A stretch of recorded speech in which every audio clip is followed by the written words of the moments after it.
Welcome back, everyone. The story of Abraham in the Torah is, of course, not exhaustive. Many details are left out that curious minds want to know. Of course, in later Jewish tradition, creative minds often filled in some of those gaps. Take, for example, the call of Abraham, or Abram if you prefer, since this is before his name was changed in Genesis 17. When Abraham is called, he is told to go from his father's house. His father was named Terah, and according to Joshua 24, was involved in polytheism. Naturally, these brief verses raise questions. What was life like for Abraham in his father's house? Did he participate in idol worship? How did Abraham transition from polytheism to monotheism? It's these types of questions that creative minds later tried to answer. In this video, I'd like to focus on the last question. How did Abraham, according to later tradition, leave the polytheism of his ancestors for monotheism?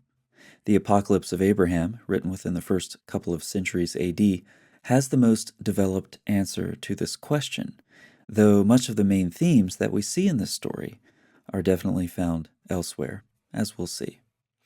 It's an interesting story, so let me summarize some of it for you from the Apocalypse, where, as in other sources, Abraham's father is not only an idolater, he's an idol manufacturer. So here we go. It seems that Abraham lived a normal life, normal that is, for the son of an idol maker, entering the temple one day in an account that sounds suspiciously like what happened with the idol Dagon in 1 Samuel 5. Abraham saw that an idol had fallen. It was a big idol, so naturally he needed his father's help to set it back up. This event was one of several consecutive episodes that got Abraham thinking more critically about idolatry. Here's another one. Not long after he was transporting some of his father's idols to sell, a couple of them fell and broke. Later, Abraham accidentally burned one of his father's wooden idols. His doubts solidified into this realization. His father was more of a god than the idols were. His father's idolatry was foolish. But Abraham was able to use his own intellect to reason his way out of idolatry. But his theological journey was not over. There are definitely forces in the universe that have much more power than an impotent idol. Perhaps they should be worshipped instead. Abraham said fire is more venerable than idols in formation, for even the unsubdued things are subdued in it, and it mocks that which perishes easily by means of its burning. But neither is it venerable, for it is subject to the waters. But rather the waters are more venerable than fire, because they overcome fire and sweeten the earth with fruits. But I will not call them God either, for the waters subside under the earth, and are subject to it. But I will not call it a goddess either, for it is dried by the sun, and subordinated to man for his work. More venerable among the gods, I say, is the sun, for with its rays it illuminates the whole universe and the various airs. Nor will I place among the gods the one who obscures his course by means of the moon and the clouds.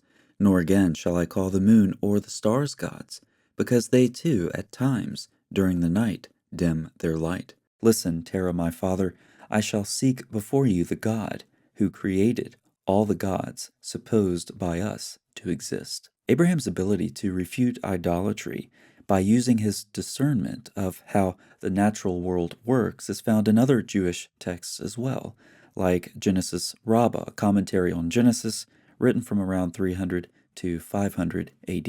Here he leads Nimrod through a reductio ad absurdum. Thereupon Terah seized him and delivered him to Nimrod. Let us worship fire, Nimrod said.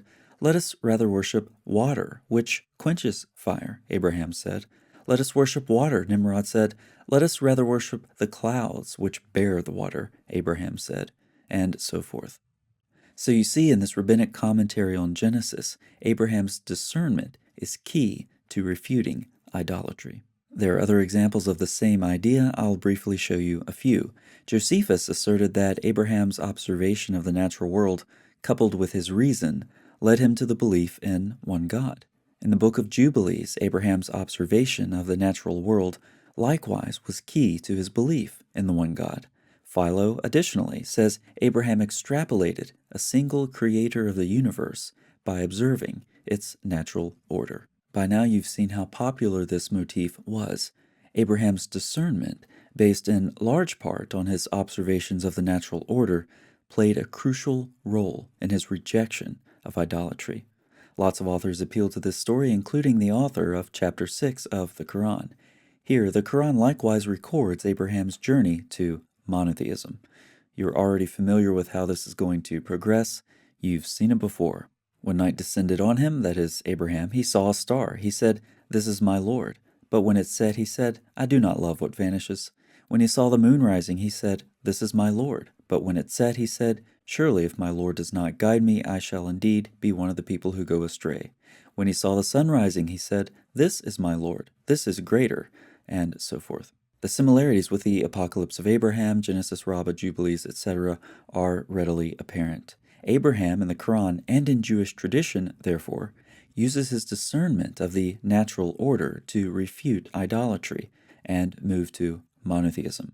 If you need it, here's a brief reminder from the Apocalypse of Abraham. "Nor will I place among the gods the one who obscures his course by means of the moon and the clouds. But I will not call it a god, because when night comes it becomes murky with darkness. Nor again shall I call the moon or the stars gods, because they too at times during the night dim their light. Listen, Terah, my father, I shall seek before you the God who created all the gods supposed by us to exist." But note that the Quran does not present this as stories from Jewish tradition. No, in the Quran, it's historical fact.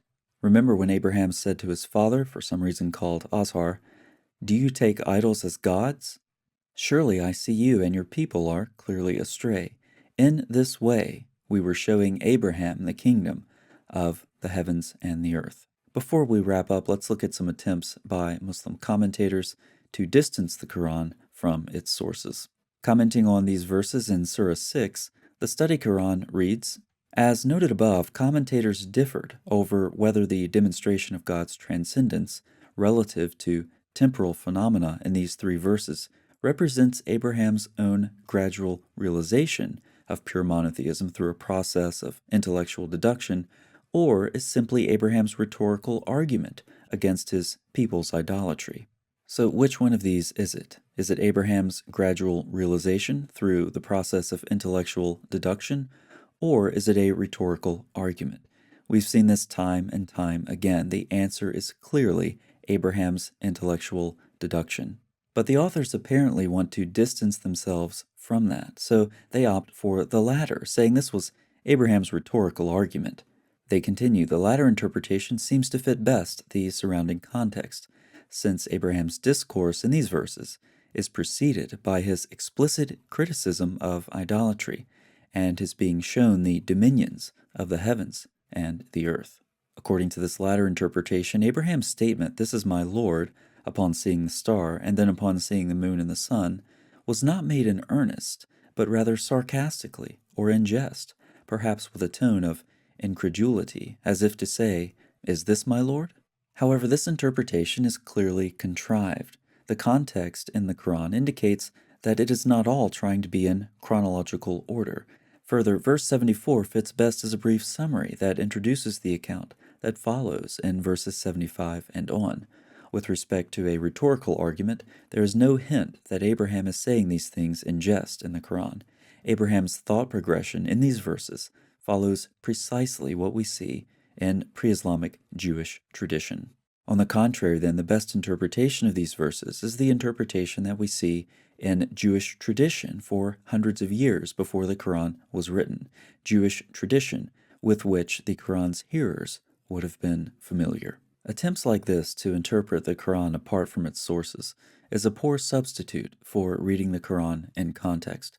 Frequently, that context turns out to be rabbinic tradition. As I've said before, the word of Allah so often turns out to be the word of the rabbis. Thanks so much for watching. I'll see you next time.